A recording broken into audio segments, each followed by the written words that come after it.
Hello, everyone, and welcome to the Rainmaker podcast. I have Melissa D. Hall from the Hall Insurance Group. And guess what? She's got some breaking news.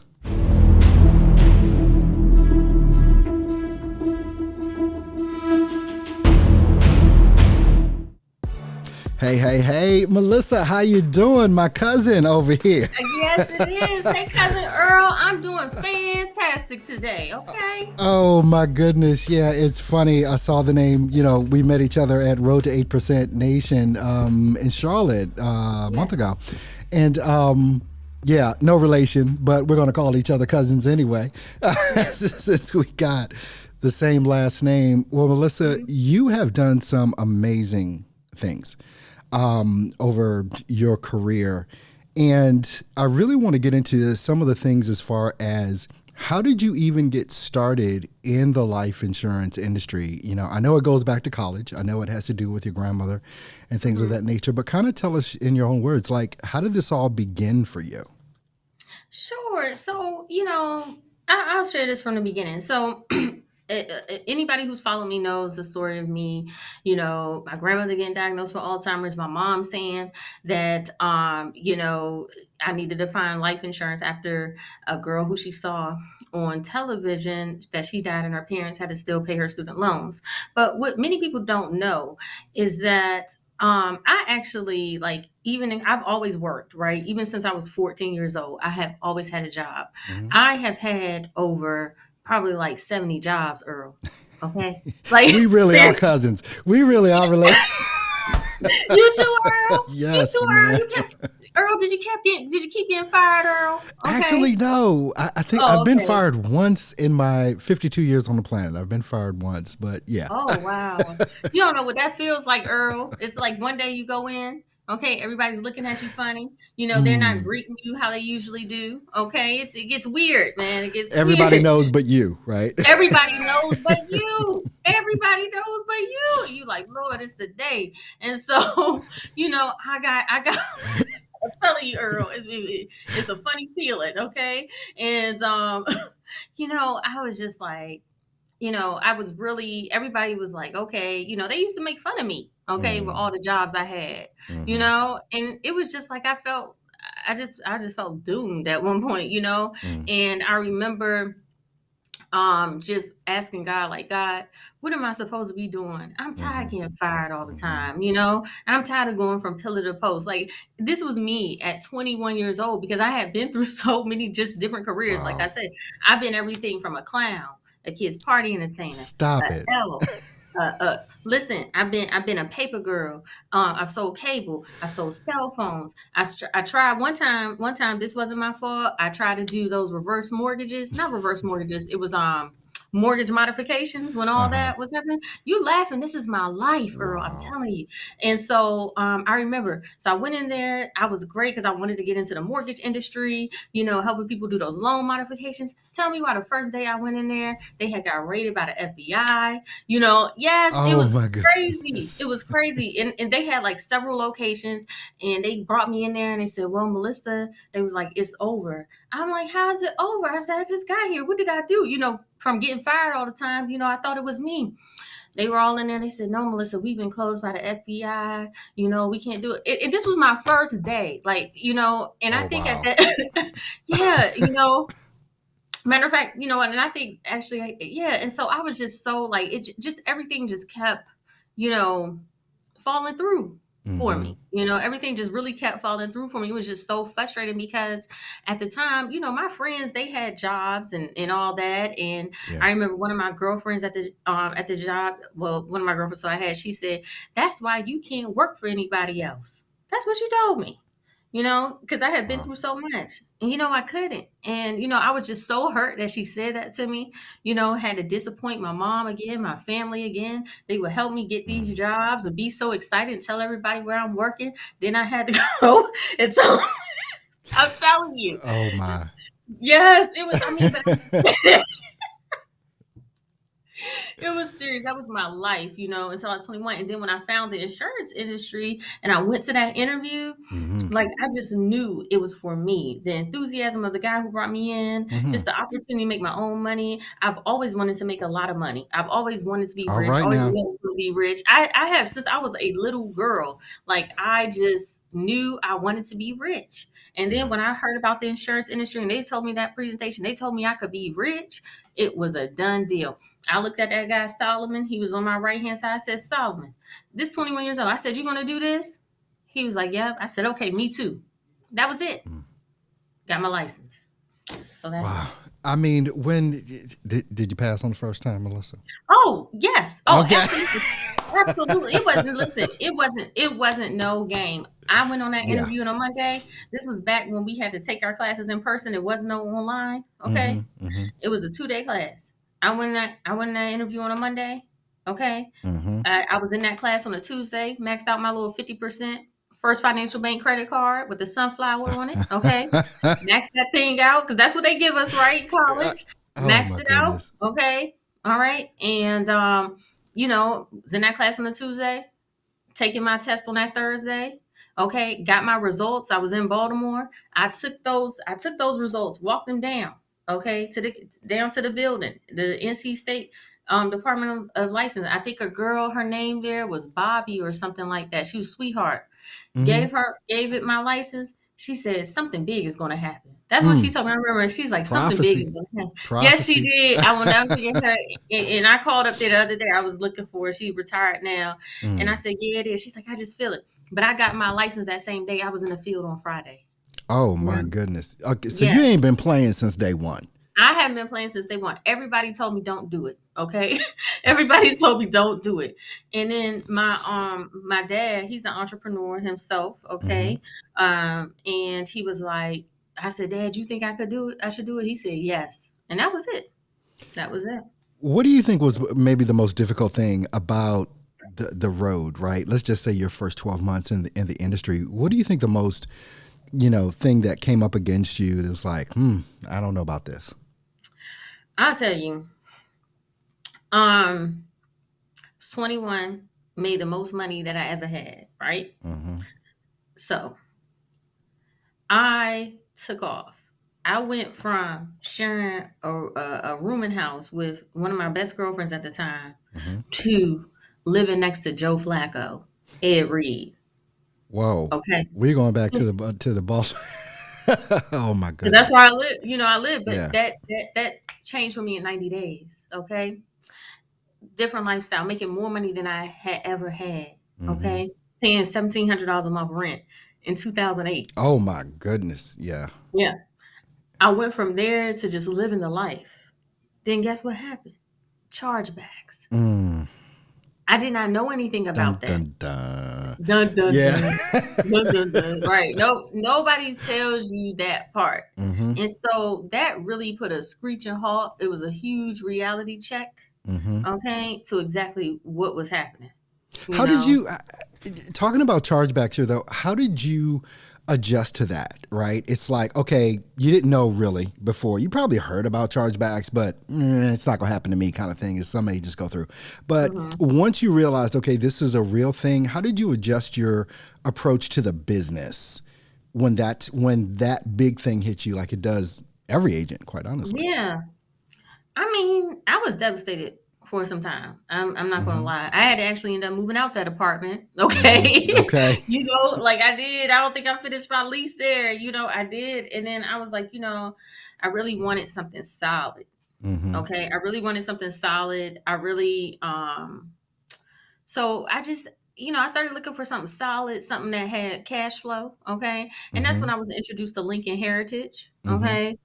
They had that 50% payback, of your debt and everything, which was huge for me. And so that got me back started again as a full Hmm. time agent. So I just looked for another opportunity. And this time I knew what I was looking for.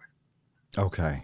Hmm. When how long did it take you from, going from an agent to actually the Hall Insurance Group? Like, what did that road, look like for you, agent, agency owner? Sure. That road looked like to me, it looked So this is the thing, okay? So during all this time or whatever, once I got with Lincoln Heritage and stuff, I started seeing that I wanted to build an agency, but I knew that agents, they needed support, right? So I started an operation using people in the Philippines. Like I was using people in the Philippines Hmm. back in 2009. Okay, Okay. so I had built this whole call center where they would go and set appointments for independent agents, right, to try to attract people, and it was going well. And then at the time, a health insurance company, because that was back when Obamacare and all that was out, they heard about what I was doing. And so they was like, listen, you should open a call center doing major medical. I was like, okay. Hmm. So they told me, okay, you could do it. I could, and also I was doing dental policies and stuff, right? And I tell you, I'm gonna tell you my real story because people really, I've never told like what really happened Hmm. until now. Okay, so I was like, I'm especially being there a young bull or whatever like that. I was like, okay, they just they like, yeah, you selling dental, you don't need no license, nothing, right? Like they were like, you could hire people. They were telling me everything. I went out there, and this is how the call insurance group came to be. I called my uncle from Philly. Okay, he came down. All right, I had a young lady who was actually one of my client's daughters and my client, right? Hmm. And we was like, okay, we're gonna bring this onshore. We was in my apartment, okay, calling out people selling dental policies, right? Like a person would be on the line, and we told them, we was like, hey, we would have a fronter who would go and reach out to the people and transfer the call to the agent. Hmm. I will never forget when we were in that apartment grinding and we got that first sale. When we got that first sale, we knew it worked. Hmm. And that started the Hall Insurance Group when we got that first sale. Cause we made up a script, everything. We was like, we can sell one, we can sell a million. Hmm. They gave us the blueprint. I'm telling you, to be in your apartment, that we were telling the lady on the phone, we was like, hold on, wait while we transfer you. Okay, we transferred it to my uncle in the kitchen. You You were know what I making it mean? work. You were making it We were, work I for mean, real. it was some real boiler room type stuff. Okay. And so when that happened, we were like, all right, we're gonna expand this. So we went downtown Baltimore to Belvedere. Hmm. Okay. This place, do you know about the Belvedere in Baltimore? Is that in Inner Harbor? It's close to it. This place Close to is it? legendary. Okay. Okay. Had this slumlord named Mr. Bowley. He was crazy. People was like jumping from the buildings. People was getting killed in that place. People wound up dead in there. Emily Post, Ooh. if you look her up, Oh the my the daughter gosh. of Washington Post, she killed herself in this building. We talking Straight about mob. the wire stuff here right now. Oh, everything going on. I mean, it was a straight. When I tell you, Earl, this was a straight out of a movie, out of some like crazy place, Oh shisty my. little security guard, like mob place, because it was a big place for the mob too, you know. Mm. And so, I never forget. I never forget. Listen, 'cause I'm telling you, because when you on momentum or whatever, it's like you're not thinking. You know what I mean? Like Hmm. especially like my type of personality, I'm just like a doer. Especially being Ah. 20. I was like about 24, 25 at the time. Hmm. I wasn't thinking of all the details. I was thinking about getting rich. Yeah. Like it's just what it is. You ain't thinking things through. So next thing you know, we got this place right. I'll never forget. And this was a sign. We moved in over Memorial Day, right? When we moved in over Memorial Day, we got stuck in an elevator. Okay, Mm. me and my sister at the time on Memorial Day. Somewhere, someplace, it's a picture of us crawling out. We had to call the fire department to get us out this elevator. Like I said, this was this was a sign. Okay, so went ahead, got that, put out an ad on Craigslist. We hired 13 people. Okay, 13 people. That's and I mean, really, that was the start. These people we hired them for Baltimore. God bless them. Like we were definitely a family. These people, I didn't know. I didn't do background checks at the time. Y'all, Mm. listen. If y'all gonna have an agency, people do your background check. Right. Okay. Right. Some of these people, and it's like, even though I'm not from like the best neighborhood, I didn't know people really have like criminal records like this, especially in Baltimore. I'm telling you, I had no idea. It was just me being 25, naive. You know Yeah. what I mean? Yeah. We've all been People there. go through stuff. Yeah. And so, whew, hired them. These people couldn't read, Earl. A lot of these people couldn't read. A lot of these people couldn't do. all types of stuff like they didn't. But when I tell you I taught them how to sell some insurance and we got these people talking on that phone, like seriously, these people could sell a ditto policy, they could sell major medical, like because they told me that nobody needed a license. Okay. This is what they told me. Okay. And I'm not gonna mention the Mm-hmm. company's name on here because they know who they are. Okay. Uh-huh. But it was, yeah, but it was what it was, right? But I And mean, so Melissa, that goes to the thing where this doesn't matter about your background, whether or not you can mhm, be successful or not, right? It doesn't. yeah.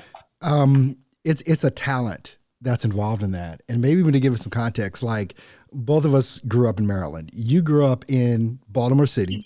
No, I grew up in Prince George's County, You grew up in, Maryland. oh, that's right. You grew up in Prince George's County. So Yeah. you were a county girl. I grew up in Reisterstown, which is Baltimore Okay. County, Yes. right? So So, you know the Belvedere downtown in Baltimore. You know the but Belvedere. see, me being a county boy, like Okay. I didn't spend too much time in the city at all except to I go to understand. church, right? Yeah, okay. You know, Okay. that was it. Every Sunday I was on Liberty Heights Okay. at Concord Baptist Church. But, It took it on back. and took it right on back to the suburbs. But Yes. it goes to show that it doesn't matter where it is that you come from, with this Mhm. thing. If you've got a talent and an ability, we can teach you the rest.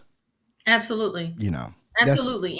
And those people, I'm so grateful for them because I mean, we had a good time. It's like we weren't the shiniest nickels in a book, hmm but honey, we were determined. We were just like it was all love, it hmm really was. And if I see any of them to this day, I mean, they're all doing great things to this day. wow, They really are. They really, really are for sure. I keep in contact with some of them, and they all, I mean, they went on to run big time insurance call centers from that, you know. wow. I mean, I had the girl who was helping me out, who's my right hand. She was 17 years old. See, Yes, I mean, but hey, it was what it was, and we were really, making it work. And very quickly, we became Mhm. their number one call center in the U.S., doing hundreds of policies a month. Okay, Wow, with people who could hardly spell. Okay, like that's crazy. we, yes, yes, and that it was crazy. They had never seen anything like it. It was great.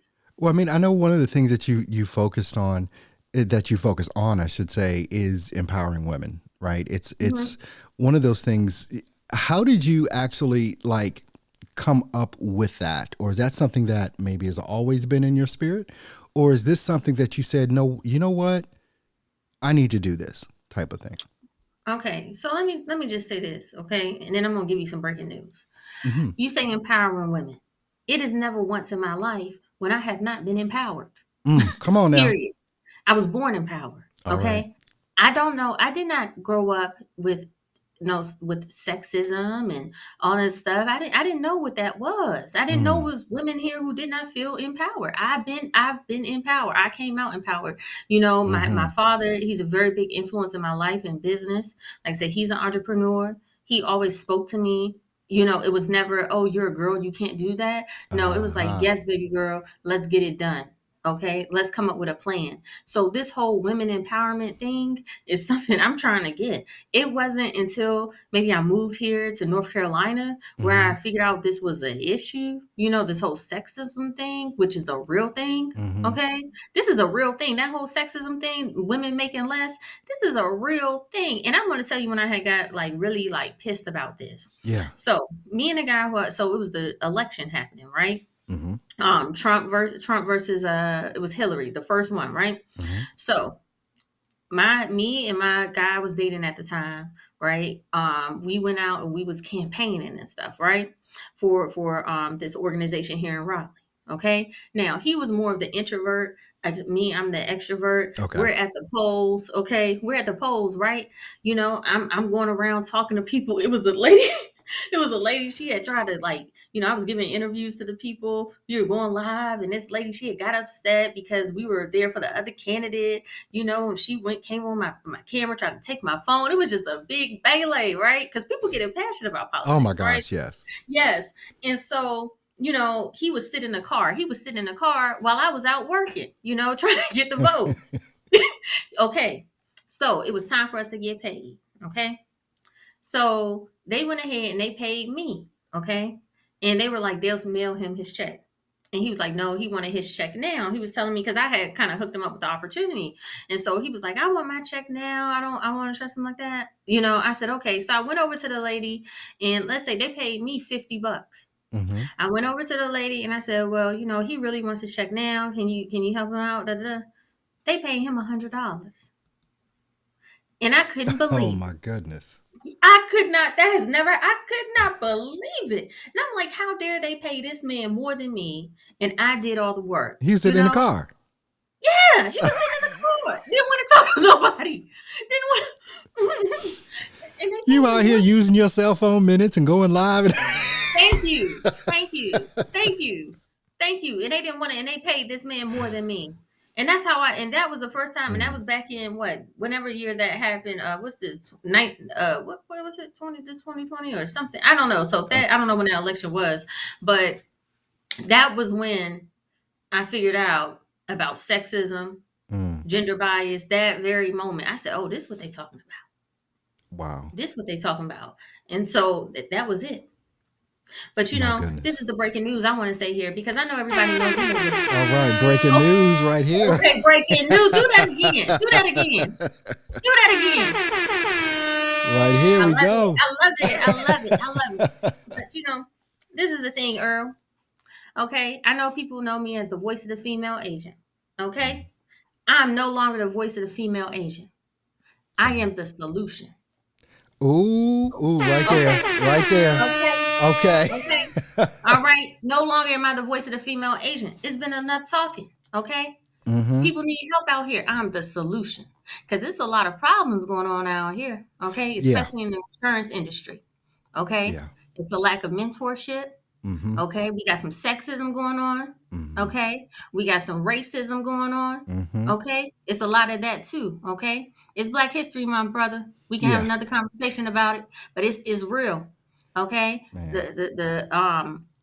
it's just so much. The culture, you know, it's a lot of agents out here that are working, right? They're over the leads, right? They're over the leads. They don't want leads Mm-hmm. anymore. Mm. Okay, they want growth. Okay, Come on. Come on. there's some nepotism out here Mm. that has claimed this energy, that has claimed this industry. Okay, listen, y'all. I'm telling y'all, depending on what type of agency you're set up in, okay, you'll never make it to the top. It's Mm. always going to be the owner's son. Okay, Mm. okay, it's always going to be their cousins, whatever, and they're allowed to do that. But you got to recognize it. Okay, and if you're an agency owner and that's happening to you, hey, you really, sometimes it got to be about the person who's gonna do the job and who has the heart. Yeah. Okay, so I am the solution. Okay, to these problems that are happening in this industry, and I'm going to make a real change. Okay, so I'm no longer the voice. I am the solution. Well, Hit that well, sound for me you've again, you've girl. you have definitely been using your voice over here over time, and Yeah, you've put in the work over years. This has not been something that you've dibbled and dabbled in. This is something you've yeah. gone all in on. Mhm. Melissa, if people want to reach out to you and connect with you, how would you want them to do that? Sure. Go ahead, melissadhall.com/resources. Okay. On those resources, I have solutions to your problems. All right. Okay. You trying to go ahead and you trying to do more seminars? I got a solution for that. I got a course on that. You trying to brand yourself, become a celebrity agent? I got a solution for that. Okay. You trying to go ahead, you listen, the number one step to building your agency and expanding yourself as a producer is to get you an appointment setter. Okay, so you can focus more on producing revenue. Okay, Mm-hmm. the less on the prospecting. Okay, I got a solution for that. I got a course for that. Okay, none of those, you don't have those problems. Guess what? You need to work with me one on one. I got a solution for that. Okay, it's called an ultimate producer session. 90 minutes, 4.99. Okay. I took go on my website, go on YouTube, you'll see Larissa Poirier. She was doing $10,000. Okay. And now over within 60 days, this lady is doing $30,000. She has a team. Okay. She's about to open up her office in Cali. Okay. Check the numbers. Okay. She's with Lincoln Heritage. Hey, if you're in Cali, you need a good person, go to Larissa Poirier. Okay. I have solutions. I'm telling you, I'm not going to be doing these one-on-one sessions much longer. I just actually reopened up my book. I got a lot going on. Okay. But I just say, I got solutions to your problems. Well, Melissa, I want to thank you for being here with us today. You've given us a lot to chew on. Look, not the voice anymore, but the solution. I love I'm that. the solution. Well, Melissa, Okay. I appreciate your time with us today. Thank you so much for being here with You're us. welcome, girl. Thank you. You have a good day.